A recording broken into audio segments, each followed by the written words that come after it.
All right, this week back on Jaywalking, I'm joined by comedian Tim Grill. Very excited to have him. But also, if you're one of my cheer fam, you make sure you're looking out. I'm coming through. I'm going to be in Atlantic City June 6th. I'm going to be in Tampa July 1st. I'm going to be in Chicago July 8th. I'm going to be in Kansas City July 26th. I'm going to be in Point Pleasant, New Jersey coming up in August 2nd.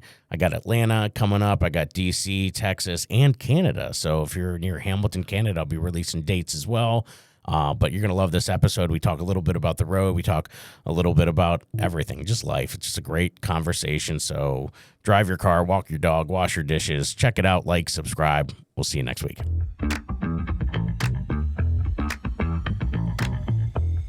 Well, welcome. We got another episode of Jaywalking coming in. I have an amazing guest today with me, Tim Grill, in the house. How you doing, my guy? Good.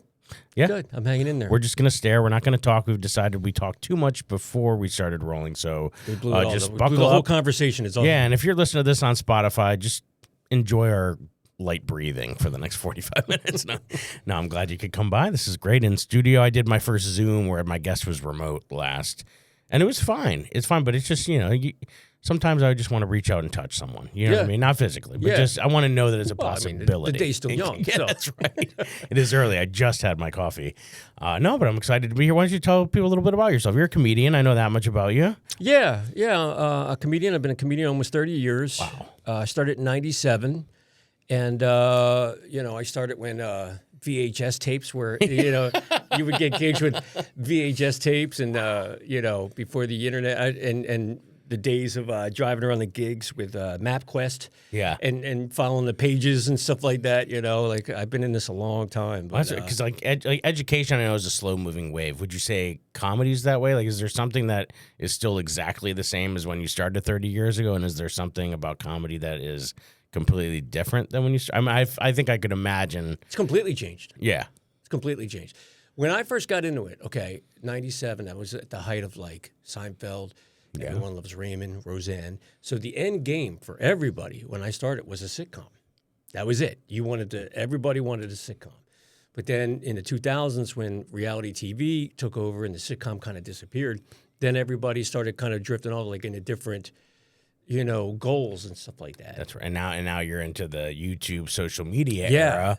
And everybody can buy a lottery ticket. Everybody can, throw something out there. So now you want to go viral and you want to stay there.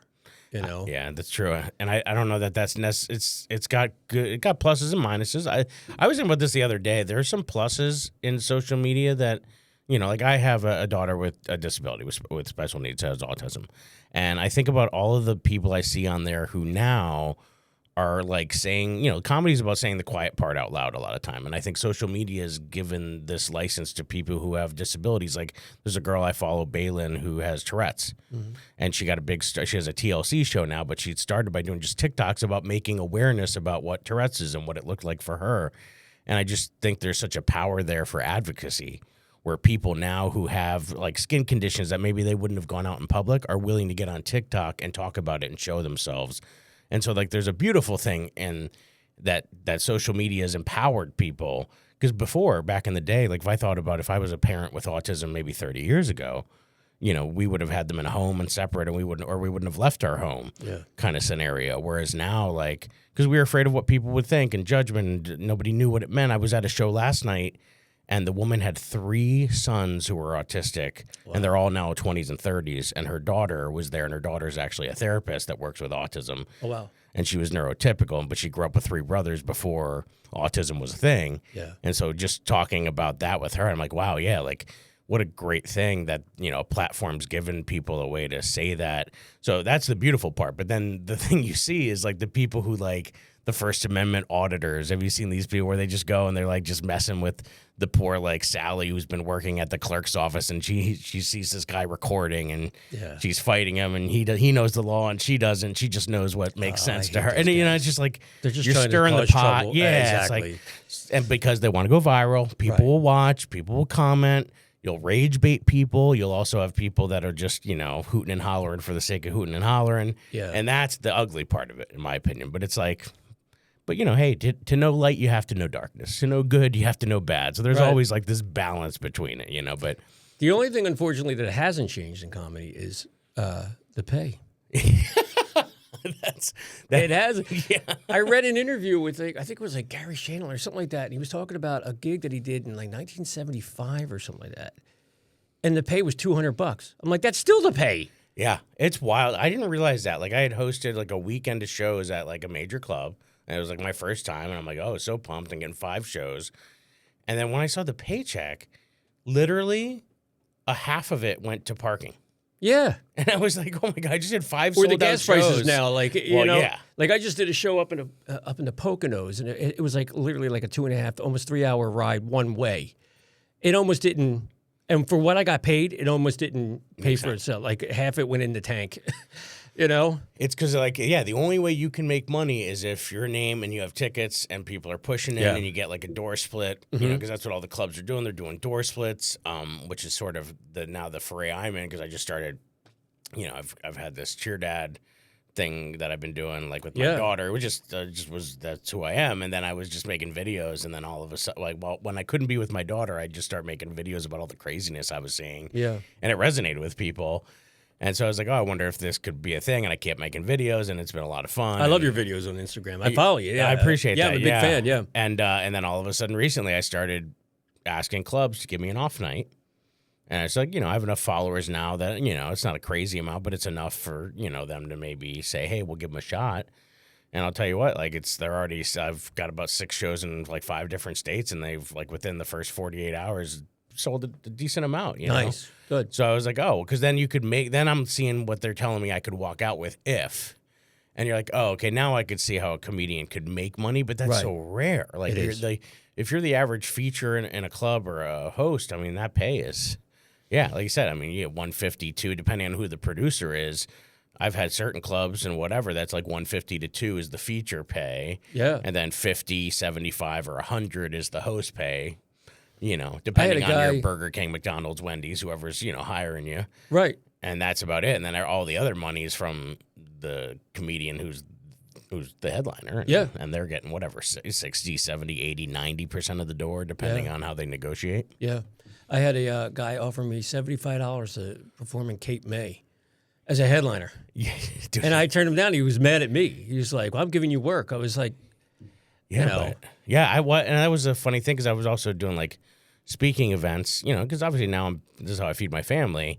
And I'm blessed to be able to have experiences in my life to go talk and motivate people, and people want me to come do that. And then I had one of those gigs, and the guy booked me in advance. He's like, oh, I got a host gig for like $50. Actually, it might have been the time you and I met. And I was just like, well, I can't like commit. Like, maybe I can do it. Like, 'cause I love the time, don't get me wrong. But like, if I get, you know, sometimes board teachers will hit me up for a show, and I'd be like, dude, I'd have to do 15 of your shows to make, you know, So it was they don't get it. Yeah. And I was like, I felt bad. I was, you know, I was blessed to be in a position like that. And it was kind of weird for me, because I was just saying yes to everything when you start. Yeah, Just give me all chicken tenders, back of a laundromat, sign me up. Exactly, yeah. You know, like, I just want time. And I'm still that way. Like, even Friday, I didn't have anything. So I did a couple don't tells, and I like drove a good amount. I definitely did not make, I mean, when I add up the gas prices now, I didn't make money. But my wife came with me, and we had a couple hours together in the car, which without kids, that is a date. If you're married, you would know that's a date. Yeah. You know, we were in a car, like hanging out, you know, so. I did a show one time in Miami. They asked me to come down to Miami. I didn't make any money, but they paid all my expenses. So I broke even. Yeah. So I did it, and it was wonderful. I had a whole trip out of it. And the hotel was incredible, and, you know, but I mean, I didn't get paid anything, but I didn't care. You know what I mean? It was a free trip. It's a perk. Yeah, like I'll take that kind of stuff, especially if my family can go. Yeah. We can have a good time. Like, I even parlay like a festival. You know, festivals you don't make money. You know, a lot of that's an investment. And I've never done a festival. Oh yeah, so like I did one. So, you know, obviously you have to pay a fee when you usually do, and they try to keep it low, like $25 or whatever. So $25 to enter, and then if you get it, you're guaranteed a number of shows. Like, I was guaranteed in Alaska 3 shows. I actually got 8 by the end of it, because it was like a 10-day festival, so it was over spring break. So I was just like, oh, well, let's make our family vacation. We were going to want to go somewhere anyways. Let's take the kids. We went to Alaska for 8-9 days. Nice. Yeah, and, you know, so it was like, obviously, but it was like our vacation, you know? So it was more like, okay, and I got to do 8 or 9 shows at night and network. And you got an experience? Like, yeah, so I'm okay with that. Like, that's fun, you know, as long, you know, that's all part of it. It's an investment, I feel like, times, you know, but, you know, and then you hope that you have some of those speaking gigs and some of those other things that are lined up. So you're like, oh, well, then I can do that, you know, or whatever. We're going down to Florida for my daughter's birthday. I had had enough air miles to get us I think we paid $11 a ticket to fly down to Orlando. I had some Hilton miles from the thing, so all of that was taken care of. So we're like, oh, well, let's just go down to there for a long weekend and go to Disney for a day. And it's her birthday. So I did. So while I was, then I always start peeking around in there, and I'm in a show in Jacksonville on the 19th, the Saturday we're down there. So nice. Yeah, and I the one day we're going to Disney, so I didn't want to book anything because I know I'm just gonna be exhausted after we there all day. I just want to pass out, and then we have the day we're getting there and the day we're leaving. So it's it'll go fast because then I got the weekend with Joe Gatto up in Rochester, so then we gotta get back up home by Thursday so I could get. But they're gonna come up with me to Rochester. Well, that's all I do. That's it. But that's fun. Rochester's cool because it has this play museum. Yeah. They just put a $10 million expansion on it for toys, the history of toys. Oh, wow. And then they have a pinball room that you can actually play the pinball. And then they have every arcade game from every era. Oh, wow. That you could also play. And it's very interactive, and it's a couple different floors. And my son would lose his mind. Well, I went up there without my family on a board teacher run a couple summers ago, and I felt guilty. I was up there for the whole weekend, so we'd go over with my tour manager, and I'm like, oh my God, I get to play like a kid for all day, and then I get to go tell jokes on stage. I'm getting paid for all this. This is life wild. is this? Yeah, I was like, can I do more of this? Is this a thing? But yeah, so I'm excited now to finally bring them up there and get to speak, because that's fun. Because during the day as a comic, I'm bored. The road's not that exciting. I'm like, it's not. That's why, back in the 70s and 80s, a lot of those guys became alcoholics because they'd be in the Midwest in the wintertime, in one hotel where there was nothing to do in the entire wherever they were. Yeah. And the bar was open. So they would just sit at the bar and they would drink all day. I'm from Scranton. You have to tell me. The only thing open was the bar. They would have third shift bars that would open at 7 a.m. because that's when the third shifters would get off. Yeah. And their happy hour, because I used to go back to Scranton every year for St. Patrick's Day. Well, the week before, what Scranton does is smart on their part. They do their St. Patty's Day the Saturday before St. Patrick's Day in all the other major cities. Mm-hmm. So then everybody floods to Scranton to do their act. Yeah. So that they're ready for Boston. They're ready for New York. So the whole, it's one of the biggest in the country because of the number of participants per population, because there's so many people that flood into Scranton just for this weekend. So then all the bars are taking advantage of it. So then they all open at 7 a.m. Wow. The one bar was named Farley's. It's since closed. Shout out to Farley's, but they would open at 17-cent drafts from 7 a.m. to 9 a.m. Wow. And they would clear out, because it would be so busy, they would clear out all the tables, or they would clear out all the chairs, and they might have cocktail tables around, little stuff for people to put their drinks down on, and then sawdust, all that vomit pickup, so that if they were prepared. That's the level of what they expected. When you're a business and you put sawdust on the ground before the thing even gets started, you're just asking for trouble. Right. And so something happened where maybe it's lore, but a college kid had fallen in the river or something and got inebriated and either died or was in critical condition. And so after that, they put their foot down, so now the bars couldn't open until 9 a.m. Oh, okay. And then I don't think they could offer that kind of special anymore. But it's we're putting our foot down 9 a.m. 9 a.m. That'll curtail. That'll help it. Yeah. So So I used to go up there all the time. But yeah, it's wild. It's just wild. You get in this culture. So being on the road, I can imagine that the same, because it's so easy. You're at the club, they're probably giving you drinks for free. Yeah. I'm blessed that for the longest time I was driving, I was getting home to go teach, and teaching, I don't want to lose my license to DUI, so I would err on the side of not drinking, or I would have as soon as I got off stage, I'd maybe have one, and if I was opening, and then because then I had the rest of the show to kind of just sober up or have some food or whatever. I've been fortunate enough where I don't drink. At all? No, I used to drink in my 20s and 30s and stuff, but it just never really agreed with me. I have a disability myself. I was born with spina bifida, and I have bad kidneys and stuff. So it just never really agreed with me. And but I did my share of crazy, with my buddies in my 20s and 30s. But then after I got to an age where it's just I don't even like this anymore. And one time I had a couple of beers before a stand up show, and I was awful, and I never did that again. It just. I know a lot of guys like to do it to calm their nerves. For me, it messes me up. I always, and I was taught, one of the guys that when I first started comedy that I like in the I was teaching, and in true form, I bought a book to like understand it because like I had to be a student. And the book was a guy named Stephen Rosenfield, and it was called Mastering Stand Up. And one of the things, he was very candid. He just spoke very candid about the industry and the different chapters and things. It was easy to read, and I'm not a reader. Like, I'm like, you're not. So, and one of the things he talked about was don't drink before because those nerves are going to work for you more than they're going to work against you. Yeah. Like, they're going to keep you sharp. They're going to help you remember things. Like, you are going to, right before you go up, you're going to feel like you've forgotten everything. When you get up there and you grab that mic, it does snap into place. Isn't that amazing? It is wild. That is an amazing feeling. I can't tell you. I used to when I first started you've heard of the Comedy Cabaret, right? Oh yeah, that was one of the first places I started. Well, the one above Poco's. Poco's, yeah.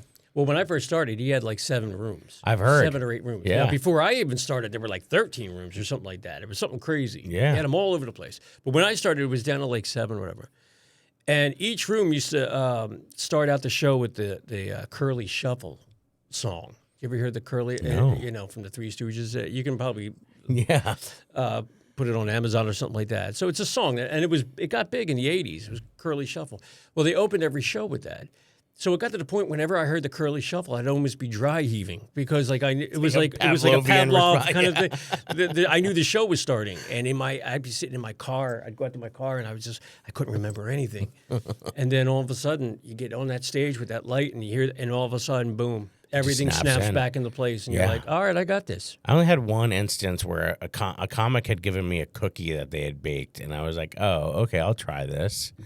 And I did this significantly earlier in the day. It was like a Saturday or whatever. Was it a pot cookie? It had THC in it, and I just didn't quite get it because it's not something that I do on a regular basis. So it was like I don't qualify. I didn't know what it meant. So it was a cookie. It's just a cookie.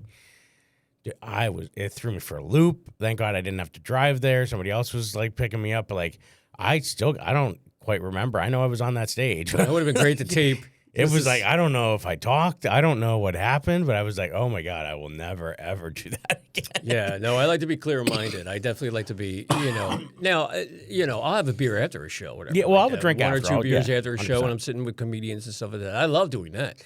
But no, I won't do anything because I learned my lesson on that one show, and I was just, in my mind, I couldn't remember anything. I was just like, all right, that was dumb. I feel like the only time now, and maybe just because I'm older, the only time now you'll ever catch me get to a level where I might get drunk, to a level where I'm like, you're like, oh, that guy is definitely drunk, would be a wedding.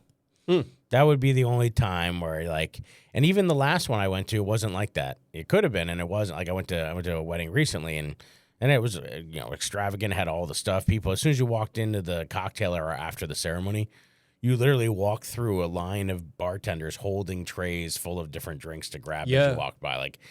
And it was like, and I think, you just get to, so I could understand now. I couldn't in my 20s have perceived a moment where I'm like, oh, yeah, I just won't be drinking tonight. I couldn't have perceived it. But now it's like, I have kids, I have all this other stuff. Well, that's the thing. I'm in my 50s, right? So a hangover in my 20s that took me like maybe 2 days to get over would wipe me out for like a week, maybe more. Yeah. Would destroy me, Yeah. But the cool thing is I've never needed it. Like I never, I could go months and months without even one beer and then drink, have a beer, which I'm thankful for. I don't have that, Well, I think the point of the comedian on the road was, I think the escape. It's this escapism of like your thoughts or your worries, or because that's what growing up in the area I did, I saw a lot of people who struggled with alcoholism, and a lot of it was them just trying to escape their reality for a little bit, and like it just.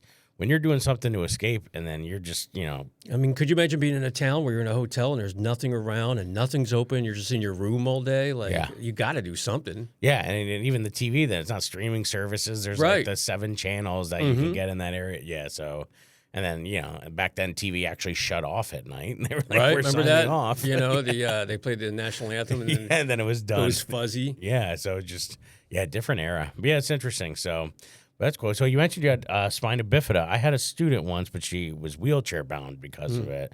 So I guess there's obviously different things. So something you dealt with your whole life? The whole life, I was born with it, yeah. So, and always just affected mobility of walking and... Yeah, for me, it was my lower spine. So everything from the waist down. Yeah.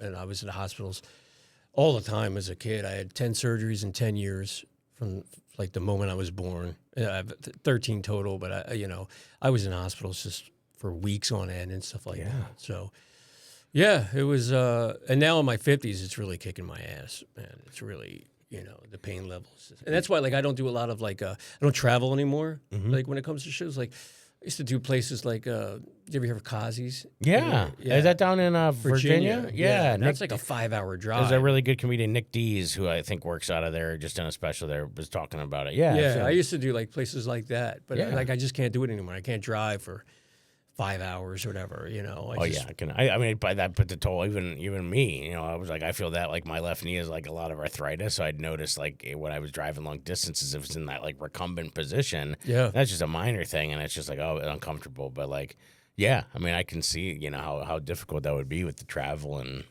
in and out. Well, fortunately, we live in an area where there's enough places to be able to work, in theory around here. And have you ever done any of the Don't Tell comedy? Have you heard of this? No. So it's like a really cool concept where it started in LA and they basically, it's a perfect date night scenario. So if anybody's ever like, hey, we love comedy, you could literally be anywhere in the country, go to don'ttellcomedy.com, and then you'd put in like the zip code you're at or the city name, and it'll kick out for you where the nearest show is. Because what they do is they get local comics in different regions, like a franchise thing. And they go out and find businesses that are typically closed in the evening, yoga studios, coffee shops, hair salons, and they convert it into a comedy club for the night. Oh, wow. And then the business, gets a small kickback for opening the doors. Yeah. And then the comics and the producer come in and work with them to arrange the room and set up back when they're done. And then we bring Don't Tell brings the chairs, the lights, the mic, the whole thing. So they send whoever's producing all that equipment to have to bring to the show, and then you convert it for a night, and the shows sell because they're so viral online, everybody knows it, so it's become this date night thing that people do, and then they have really good marketing. So so that's definitely. Well, we'll talk after the show because that would be great because every place around here does it. All these little cities around here, so there's always these pop-up shows on Friday and Saturday night. Yeah. That are really fun rooms, and it's like the rooms fill out because the marketing on Facebook is so good and Instagram, and then because they do such good marketing when you buy tickets, they keep you in the email chain and they keep you engaged, and so you get a lot of repeats. But yeah, it's like you would kill. It would be right up your alley. That's another thing that's changed a lot in since the time I started was when I started, I only worked clubs, right? And now I can't tell you the last time I've actually been in a club. Well, that's sort of this thing happened because everybody's doing all I'm doing is one-offs now. Like I'm doing, I'm doing a lot of wineries and breweries like we did. You know, I'm doing a ton of them. And when I started, like I said, Comedy Cabaret had like 7 rooms, and there was a place called Chuckles that had 4 rooms. That's great. Chuckles. That's a classic. That was up by this area. Yeah, it was up in this area. And then there was Rascals, and there was what else? There was another Helium, which So I used to do nothing, and like Helium you would do 7 shows. Rascals you would do 4 shows, like 2 each night. Chuckles you would do 4 each, Yeah, they had like each a weekend pattern and stuff like that. So I mean, one of my calendars from I think it's like 2006 or 2007, I did like 187 shows or something like that. Yeah, in a year, and then all those Rascals went away, Chuckles went away. Helium's still around, but there was Laugh House. There were some others that I heard that just. They all are disappearing, Yeah, so it was now like this, people weren't walking into comedy shows anymore. Right. So now you just got these bookers who are just doing like these one-offs in different venues, which are still great, but it's like, it's completely it's a different changed. vibe, yeah. Yeah, completely changed. And COVID, I think, changed the game on that because now people had to get inventive about guidelines and where they could go. I mean, Soul Joel's, that's where I started. And in the pandemic, they were outdoors because he had just opened the indoor club in February. And then in March, actually, I was there. My wife and I's last date night before COVID was inside at his club for a Graham K show, and then he converted outdoors and like had heat lamps and stuff when it was like December. I remember that. I used to do Joel's. It was great, and it was like crazy because you just had to. And now, so Don't Tell kind of started because there's only so many clubs and now there's so many comics, and so I think COVID changed the game and that a lot of people had to get inventive. I remember my last show before COVID, it was up to Doylestown Comedy Cabaret, and there were like rumblings of, everything's going to start shutting down. And within, I think, like 2 weeks or something like that, Yeah. every single show, I was booked out until like October or something like that. This was like, what, February? Yeah. And they just all went away. Went away. I mean, that's crazy. I mean, for me, it was like that whole era. I was, teaching. I was doing a lot of technology. So I had like out of the classroom, I was doing a lot of tech coaching because I was really good with using technology. So I was kind of in this hybrid position where I was still teaching, but I was also teaching the teachers how to use tech. And it was like almost poetic because I did that for a year leading up to COVID, and then COVID happened, and they like immediately called me back to do what I was doing before it. So it was almost like we knew, somehow we foreshadowed, because my entire district had bought into technology, and then literally it ended. My period ended of like prepping them as the COVID happened. And you're just like, oh wow, this is wild. And so I was doing all of that, and it was so stressful that I needed comedy to like escape that, because I was getting swallowed. Like everybody had questions. There were 1,600 students, 150 faculty. Yeah. Nobody knew how to take attendance. Nobody knew how to, what were we doing? We took 2 weeks off, and then all of a sudden we were trying to, all from our homes, figure out how to make it happen. And I was just so in that world that I hadn't even thought about. And then comedy came around, and even then you're just like, oh, it's just something to do on a Tuesday night, so that like you got out of the house for a minute. And my wife and I were just taking turns driving around the neighborhood separately just to get out of the house for a while. People were just doing whatever. And yeah, I mean, that was such a weird time, but to have you be full tilt and then have to stop. And I think a lot of comedians started out. I know I'm not unique in the fact that there are probably a lot of comics that then started out of the pandemic, or Bo Burnham, who had already been around, but he had reinvented he did a comedy special from his apartment. Yeah. It was wild. I started doing, I play guitar and stuff. I write songs and stuff like that. I did this show called A Guy and a Guitar. And it was just because it was something to do. And I would go live like every like Sunday night or something like that. And I would do like 3 songs of my own and just put on like a little live concert. Oh, that's and cool. People would tune in, stuff like that. But That's fun. It was just something to do. You know? That's And it was it. my little niche, only because like I didn't want to, like, doing comedy. I think comedy's got to be in a live audience. I think I did one of those Zoom shows. Yeah. But I was just like, this is. It's hard. I'm actually running a virtual workshop for this comedy school in New York. It was my first one helping him out, because so I actually work for Steven Rosenfield now, the guy, that book I mentioned earlier. And so after the pandemic, he had met, so many people were working with him online during the pandemic that like when it stopped, he still does 1 or 2 a year where he'll do a virtual one, because there'll be people from all over the world that still want. So, you could at least practice the writing and the delivery, but it is weird in the environment. Like we keep, like when I run the workshop, we keep our mics on so that if we laugh, they know we laugh, and there's like, something there, but it is still weird. It's just not natural. You know what I mean? You're not in so it just has a different vibe to it. Yeah, that I'm so grateful that even though I was started during COVID, I was in an era with Joel's and that I was able to still get out and start by doing live comedy versus Zoom shows. Because it's just, it's just not the way, but yeah, it's interesting. I mean, I get it. Yeah, it was a way for people to keep their name out there and stuff, and just to do something. But it was painful. It was it was so awful. So once it started opening back up, but you're right. After COVID, the whole landscape kind of changed. Yeah. And next thing you know, we're in this weird, new phase of comedy. Yeah. So it's like I've seen a lot of changes in my time.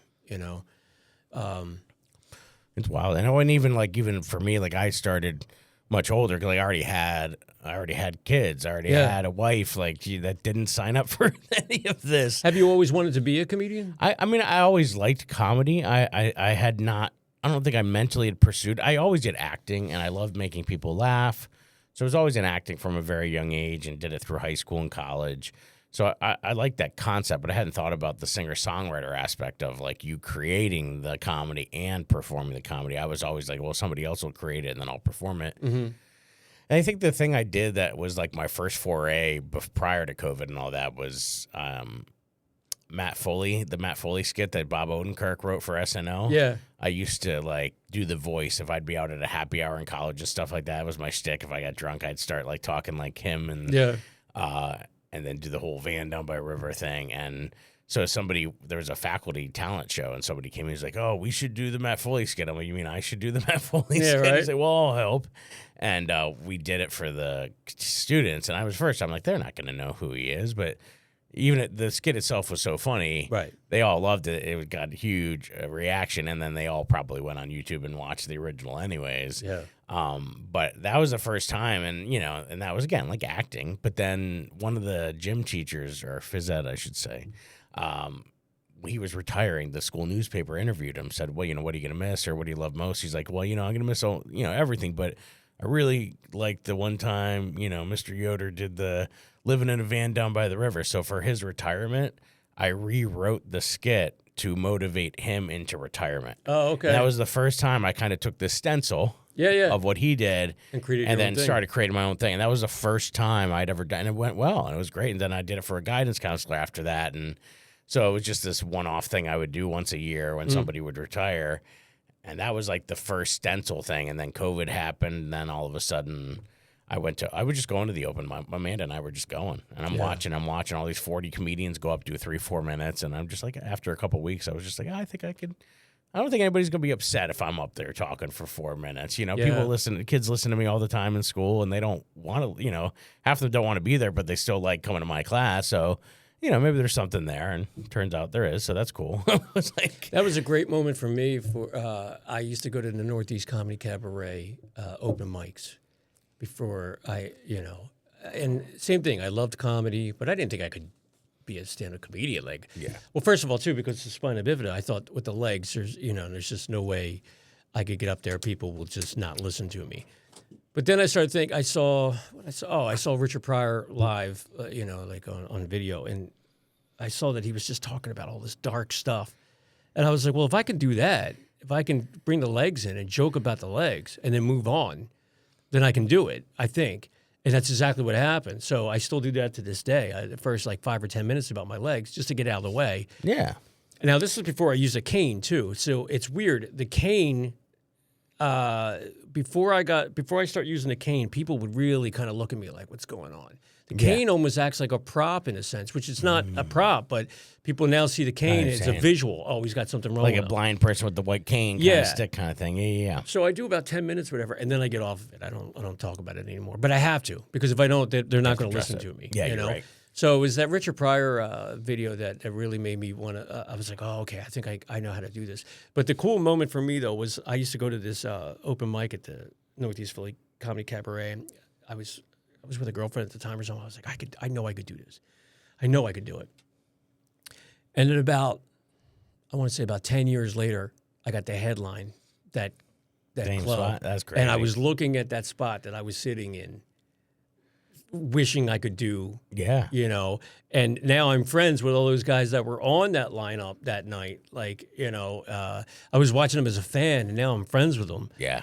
But that was like a real kind of weird moment, full circle moment. Oh, where my I was God. just like, wow, here I am. That's so great. And it's such a fun, it is. It's nice to stop and take, because I've had a couple of those moments myself recently, the same scenario where I go on my first open mic down in Philly, and I was like, I was so scared. I wanted to leave, and I couldn't find a parking spot. So I'm like, I guess I got to turn around and go home. I wanted so badly to not go up, and then I went up. And it was more time than ever because I was only used to 4 minutes. And it was a guy named Mel Harris out of Attic Brewing Company in Philly. And he's like, oh, we do 7 to 9. I'm like, what am I going to do for the other 5 minutes? And I did some stuff, and I improv'd it a little bit, and I had fun. He's like, oh, it's a random order. You're going first. And I'm like, oh, great. Actually, it was a blessing to go first. And because the crowd did listen to me, and I got through 7. I think I ended up doing 7. And then, when I left, a lot of the guys were really nice to me that I loved to watch crush after me. And now, we work together, and it's like they were so supportive, even when I think it was my 4th open mic ever. And yeah. Comedy is funny in a way that, when you first start out, 5 minutes is like an eternity, right? Yeah. And you're like, oh, God, I'm going to throw up and everything. And then when you've been doing it long enough, you get on shows, and they're like, well, we want you to do 15. And you're like, 15? Now you're like, you got to chop so much stuff out because you got more than enough time. Yeah. So it's this weird thing that, another thing too is when I first started out, I got a few laughs. I was like, oh, I'm ready for the Tonight Show. And now if somebody came to me and said, you want to do the Tonight Show? I'd be like, oh, geez, no, I don't think I'd want to do that. It is. It's so, because it is, and then your brain you're so proud of yourself for doing it. Yeah. There's a level of pride of getting up and doing it that I think carries a lot of people through. And then, I'll hear some people, because I'll help with Soul Joel's comedy school, and you'll hear some people be like, "Oh, it gets a laugh." And I'm like, "Yeah, but why does it get a laugh?" Right. I have to some of these people are just so caught up in like, "Oh, well, it gets a laugh." I'm like, "Well, yeah, but you still need to ask yourself why it's getting a laugh." And I'll tell them a story where I had a joke that I told. It was a nice little wholesome, funny joke. Actually, of all people, Bob Levy, the Reverend. Yeah. Bob's a good guy. I like him. So great. I got one of my first shows I did with him, and I had this bit, and I did it on stage, and I got off, and he's like, "Hey, they really liked that. They wanted more of that." And I was like, "Well, I don't have more of it. I have more to give them." And he pitched me this line. And I used it for a while. He's like, "You look like the kind of guy that keeps cold cuts in his car." And I was like, "That's hysterical." And then he said that, and I'm like, "Oh, that means not only am I lovable, but I'm lunchable." And then we just had this moment where he did this, and then I tagged it, and I'm like, "Oh my God, that's so great." And I had used that for a while, and just had different setups. Whether if I was in New York, I'm like, "You guys are crazy." I was on my way in here. Some guy yells, "Hey man, you look like," and I would or I did a thing during COVID where I said a parent forgot to unmute themselves, and I heard him say that, Oh, that's funny. So it was I had different ends to it. And then I once tried to develop it further. I'm like, "Oh, well, let me talk about Lunchables," because they're, and I had this whole extended version I did once where I got such cackles, but I didn't ask myself who was laughing and why they were laughing.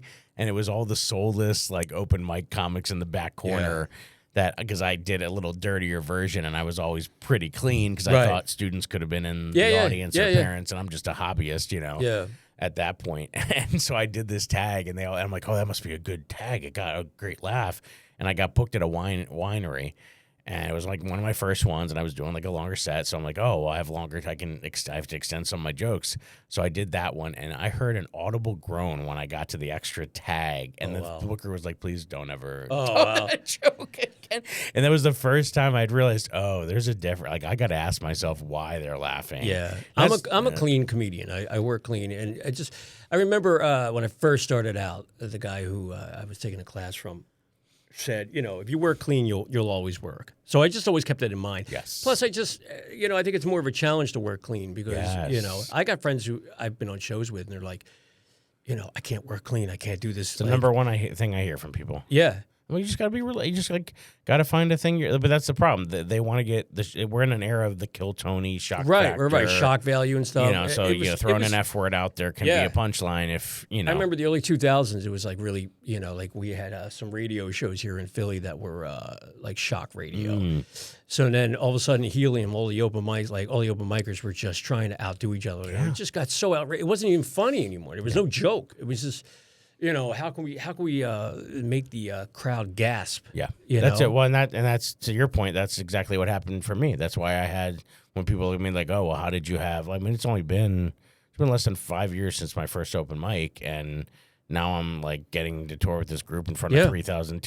But because I always kept in my mind, I don't know who's in front of me at this thing. If you were dirty, you'd never have that. I'd never. None of this would have ever come. You'd just be working the bars and stuff. And because everybody was getting up and just saying whatever, I was a breath of fresh air. Yeah. Even if I wasn't the lines weren't super clever yet or whatever, but people were just loved that, I've gotten so many compliments when I go offers "Oh, thank you for not having to be so dirty or do whatever." And I always keep that in mind.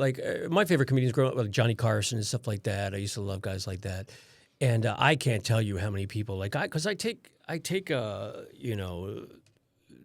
it in that there's older people in the audience. I think about my mom or something like that. Yeah, 100%. But I can't tell you how many people have come up to me and thanked me for making them older people and stuff like that. And they're like, this guy was dirty and I didn't understand this guy, but you. In fact, it's actually how I lost a gig one time. I was working for a comedian who's very known around this area. I won't say his name, but he's on the radio and stuff like that. And he has a certain topic, and he's not dirty, but he's got a certain topic that he does. Well, I'm clean, but I talk about everything. And I was opening up for him a lot. And then all of a sudden, we did this show one time, and it was packed. It was at both my sisters. It was at their old high school in Northeast Philly. It was packed, and I did really well. And this lady came up, and he was standing kind of next to me, and she's like, "We liked you so much better than the headliner because you talked about so many other things, and you didn't curse or anything like that." And 5 minutes later, he comes up to me, he's like, "Listen, man, if I don't, you know, if I don't have you on a show, you know, anytime soon, don't take it personal, whatever. And I started dating this girl who wound up to be now my ex-wife. I went up to her and I said, I think I just got fired from my opening slot, you know, and he did. He never booked me again. Yeah, it's funny. I think that that happens a lot too. You don't want to. It's weird because it is a funny thing with openers, and I think about that because there were people that had me opening for them for a while, and then all of a sudden, like I stopped getting the call. Yeah. And I was like, I didn't get because they don't want you to be bad. funnier than them. Yeah, I didn't get bad, but and I don't want the ego. I wouldn't. My brain wouldn't let me. Just because the way I raised, my brain wouldn't let me go there first. So, I just was so just depressed. I was like, why am I not getting this call? We used to be buddies. I don't understand. And I think that, and there would be a few times like that after if somebody saw me after the meet, I'm just outside and I would get a few compliments like that and stuff. And I didn't think anything of it. But, hey, I think it all works out the way it's supposed to work out. I'm excited. I won't say specifically yet, but there's some exciting things coming up for me that I didn't imagine would be there. And which is great. I'm so happy for it. You know, when I first started out, and as God is my witness, like I said, it was everybody's goal was like a sitcom. Yeah. Or whatever, right? Oh, I still would love a sitcom. So would I. In fact, me and a buddy of mine, we made a sitcom idea, almost like a demo, like a music demo. We made an online demo. It was called Cain and Abel, and we did 3 episodes. And they were fun. They were fun to do. Yeah. And I'd love to continue it in some capacity, but I don't know how I'm going to do that yet. Yeah. But I forget where I was going with this. I mean, I know like the sitcom. Well, we're talking about the goal sitcom. was the sitcom. Yeah, the goal was the sitcom. But for me, my goal, honest to God, was to be a working comedian in the area. That's all I wanted. I wanted to be a working comedian in Philly, Jersey, and hopefully New York, whatever. But I just thought if I could get work around here every weekend and to do something, that'd be so cool. That'd be great. Yeah. And here I am 30 years later, and that's what I've managed to do. I work around the area. I'm not famous. No, if I go to another state and say I'm a comedian, people, they don't know me, but that's fine. I've managed a nice little career. That. Yeah, exactly right. For 30 years. That's it. Not a lot of people can say that. A lot of people get up to the mics and they do that, but it's a grind. And a lot of people, there is an avenue, but working clean definitely has helped me. And I would love the sitcom. Oh my God. The first time I ever got that compliment, I did a show with a woman named Kay. She goes by K-Mac, but Kendra Mack, and she's out of Delaware. Sweet woman. She was on the first show I ever got a guest spot on. And when I got off, she, it was 2 shows. So we got to hang out a little bit in between the shows. And she was so sweet. And she's a clean comedian. She's like, oh, I can't wait to be on your sitcom one day. Can I be one of the neighbors? And I hadn't thought about it. But a lot of my act was talking about the things that I was too afraid to talk about growing up. Having non-traditional family, being raised by 2 moms, and then, having a dad who got remarried to a woman, divorced, and then realized he was gay, and now he's married to a guy in Spain. And then it's I got all that. Then I'm I teach Spanish and Latin, and I look like this. I'm raising a daughter with autism that I openly talk about. So it was all these things that I was sharing. People were just oh, those are all things that probably would have been divvied up to 5 different people, but they all got divvied up to me. And I'm oh, that's kind of funny.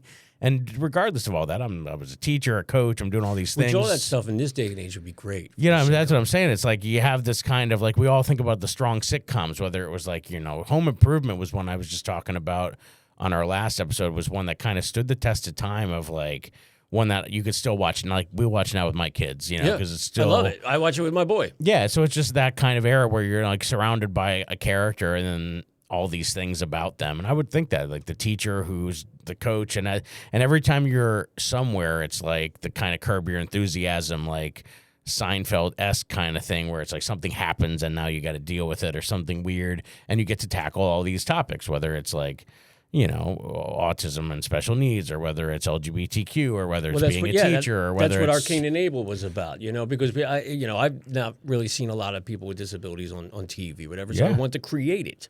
That's right. So we did, and we made 3 episodes, and it was, we had a lot of comedians from the area take part in it and stuff like that, and they all did cameos and stuff, and it was cool. It was kind of, we had a crew that did it kind of for free. If you really did what we did, it would be really expensive. Yeah. Well, there's a good group even now in Philly. There's a guy named Dorian Vasquez who has a thing called Baby Goblin Productions, and he's got all the great equipment, and And he'll call for people, be like, hey, we're gonna be shooting these shorts.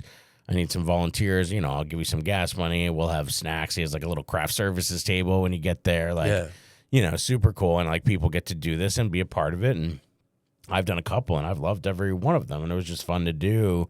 So it's because we're all creatives. We're trying to be creative. Like that's why I got out of education. At first I was in education to be creative and innovative. And then I realized that they were saying that, but they didn't really want you to do that because that costs money. And then they got to do things they're not want to do. And that's when I realized, when they say be creative, they mean, and I've said this before, like they just jazz up your worksheet header a little bit. Like that's the level of innovation they're willing to allow. That's not what they'll say on PR. That's not what their website will say. That's not what their PR person will say. But that's on the ground what you're allowed. That's the leash you're on. Yeah. And that's the other thing that's changed too is that when I started, you know, the sitcoms were actually, you know, basic TV, you know, your 3 channels and stuff. Now you got 7,000 networks and channels, and you're just inundated with. You could literally get on like any kind of network. You know what I mean? If somebody picks you up, I mean, there's so many more opportunities to get your content out there on a network. You know, because there's so much more. Yeah. So that's like I said, a lot of it's a free lottery ticket. So it's like, well, why not? You know, like why not take your shot and see what sticks, see what's out, see what people resonate with. Yep.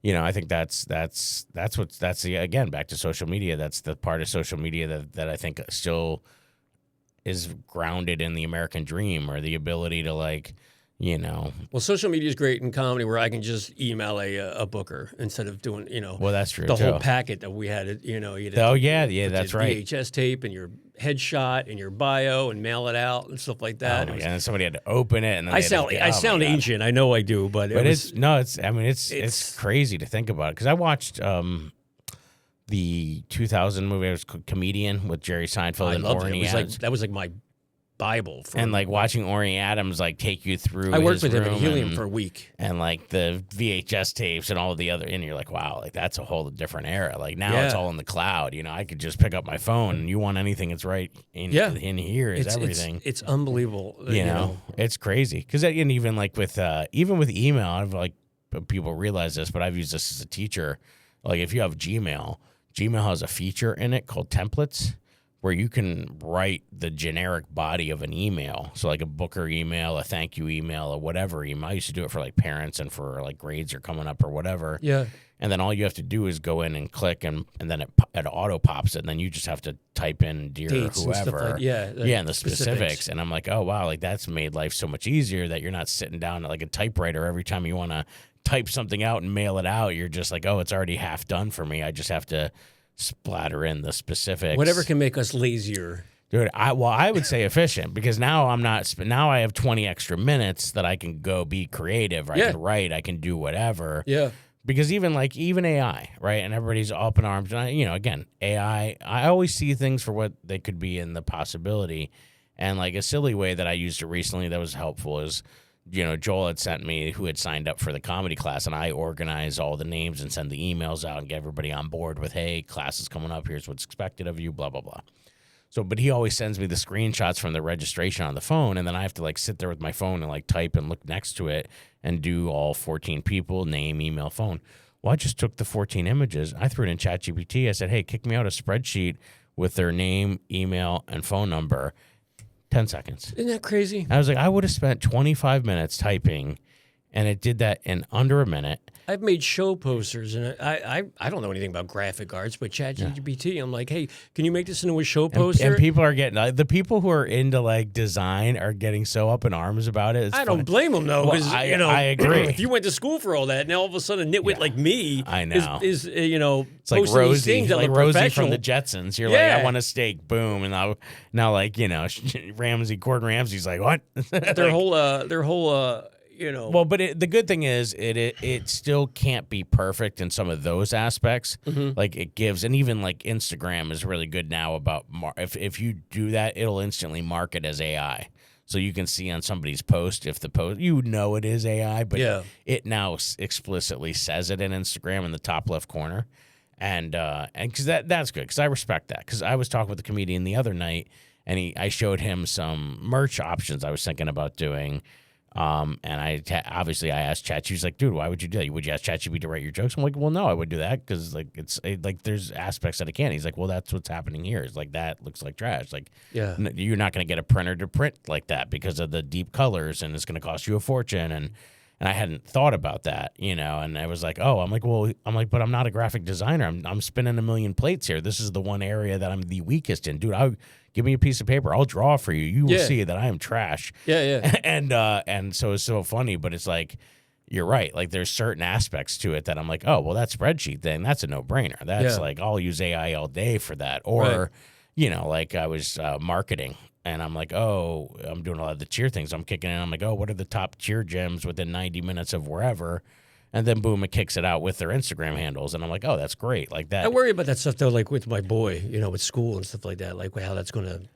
Well, it's funny because I think my daughter's been watching these YouTube shorts where it's like Peppa Pig, and it's like, but it's not Peppa. They're using AI. So they're using a program called Sora, and they're recreating Peppa to be like having real modern issues. And so the one is like Peppa gets caught using ChatGPT to do her homework. There you go. And then her parents roll in and scream at her and ground her for 3,760. These long numbers is crazy, but like it's already starting to. At that level. Now it's already inundated to a level where kids are watching shorts about it. So it's like, I think the world's catching up. The world will always course correct itself based on that. Yeah. And if what my thing to teachers, so if I were to give a talk, and I sometimes go into schools, and I always talked about the integration of technology, and now AI is this new piece. You just have to reinvent your assessments a little bit. So like, for example, what I did as a teacher towards the end, I would do 1-minute interviews. So for assessment, to know if Johnny knew the topic, it wasn't, hey, here's a test, or hey, here's an assignment that you're going to turn a paper in that I didn't watch you do. It's like, we did a bunch of activities over the last month. Now you're going to sit down with me one-on-one, face-to-face, no technology, and I'm going to ask you a few questions, or you're going to explain to me kind of what was going on, and I'll have a few follow-up questions for you.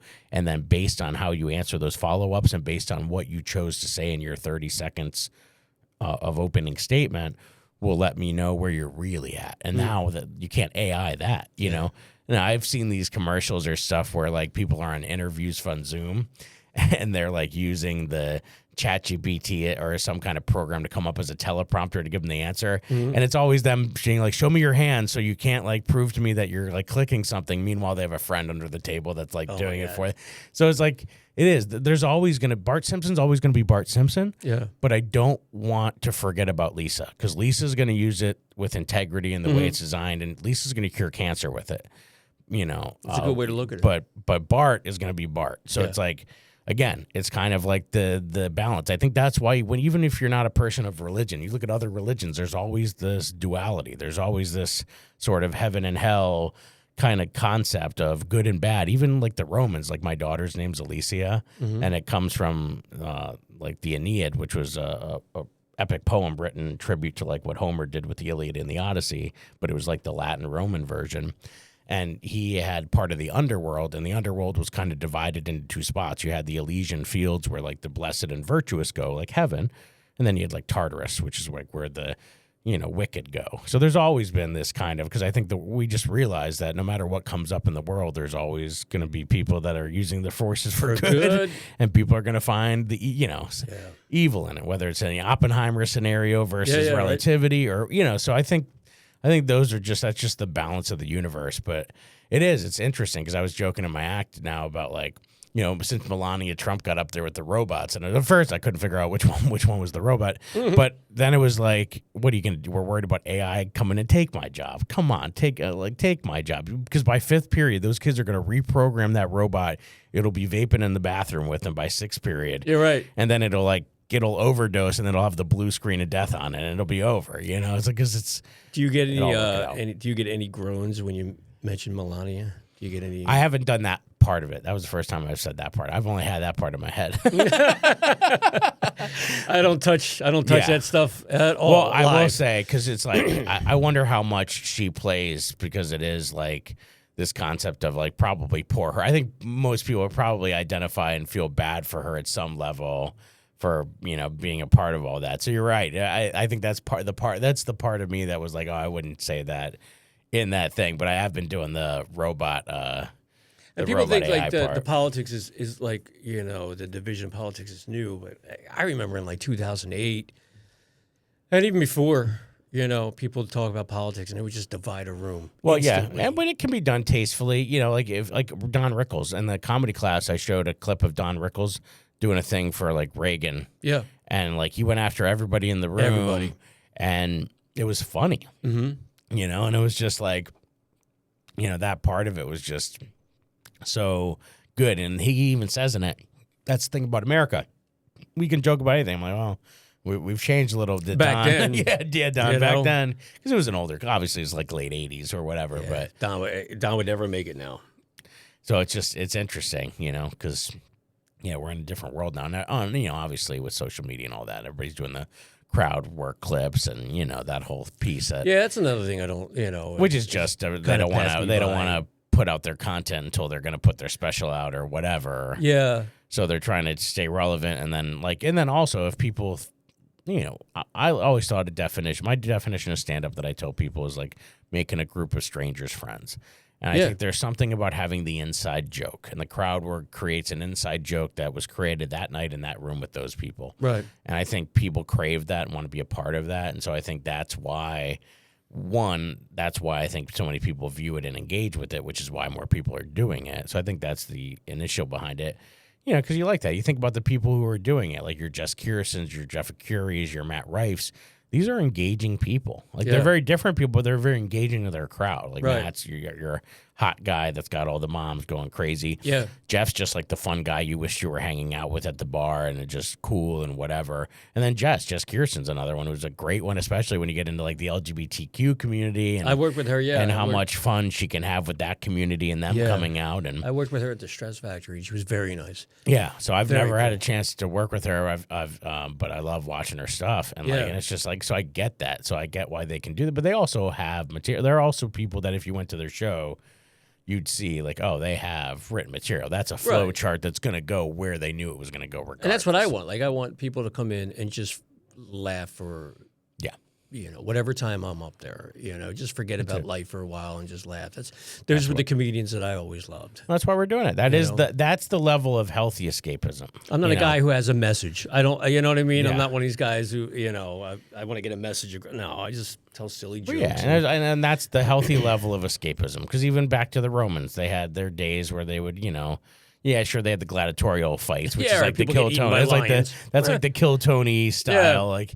But they also just, had reenactment of naval battles and it was like a zoo. So a lot of times the exotic animals were in there just because that was their version of a traveling zoo. Yeah. They would go somewhere and bring it back and say, hey, look at all these animals that you never would have seen if you only stayed in Rome. Wow. Because people weren't traveling like they are today. So they brought the world to Rome. And then they would flood the Colosseum and do naval battles like a kid in a bathtub, like playing with the boat, So it's kind of cool when you think about it that way. So, but there's also a lot of craziness. So it's like, that was their version of Encyclopedia Britannica back then, was bringing that to them. And so, it's kind of neat. But so you have anything coming up that you want to plug or that people can find you if they want to come see us? So, I mean, obviously this will be airing at next week. So you'd want to give anything that's like the last week of May into June.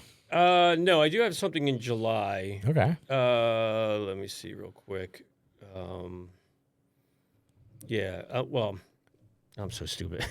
I'm in Long Branch in July, but in September I'm in the Reckless Town Distillery, Columbus, New Jersey, and that's And you got a social media, Instagram, Tim Grill on Facebook, Instagram, and that's pretty much it. That's good. And I'm not the. I don't. Yeah, I have a comedian I would say, but he's got a very funny bit that he gets in his show, and he's like, if there's all ages in the crowd, he's like, all right, before I get out of here, just so you know, if you're in your 20s, follow me on TikTok. If you're in your 30s, follow me on Instagram. If you're in your 40s and 50s, follow me on Facebook. If you're in your 60s or 70s, please send a letter to P.O. Box 37. It's so funny. That's funny. But yeah, because it's funny. I always do something like, just the way of it's so different now, the way people engage. But yeah, it's fun. But no, well, just with with what's going on with this, I'm just taking a little bit of a step back. Because I'm busy with my boy. I'm a single parent. I got this lovely thing here, so it's just kind of taking a step back. Yeah, that's for a little well, bit, you know, so- and then that taking advantage of all that's just going to make your act richer too, because we ain't got to live life, you know, Yeah. and we're going to bring that on stage, and that's that's what I love too, is like just having those moments where my kids and the Yep. things they've had, and then that's what creates it. So you got to live life too. So Yeah. I'm so glad you came on. Thank you for this was inviting great. me. This was really cool. Yeah, it was a lot of fun. Yeah. So, and you guys know the deal. You can follow me, Jay Yoder Comedy, jayyodercomedy.com, all the things. Stay tuned. I got a lot of Cheer Dad dates coming out. So if you're in the area, obviously you're going to be seeing me. I'm in Atlantic City, June 6th. I'm going to be in Tampa, July 1st. I'm going to be in Chicago at Zany's Rosemont, July 8th. Nice. I'm going to be at Casey Funny Bone Sunday, July 26th. And I'm going to be at Uncle Vinny's in Point Pleasant, August 2nd. And those are all Cheer Dad and friends, bringing on comedy shows. Be with board teachers in Texas in September. And I got a lot of Tell other Dino I said excitings. hi. I've played Uncle Vinny's for 20 years now. Oh, yeah. It's my first time. Dino and I talked on the phone the other day. So He's I'm a good excited. guy. Yeah. So I'm excited. So Yeah. he's he a good was guy. willing to give me a shot and do a good Sunday, get these cheer moms and gym owners and dads out and have a good time and just make room for strangers, friends for a little while. So I'm really pumped. So Good. yeah, I like go, Dino. Yeah, he's a great guy. yeah, go do all the things, follow us, and I'll see you next week.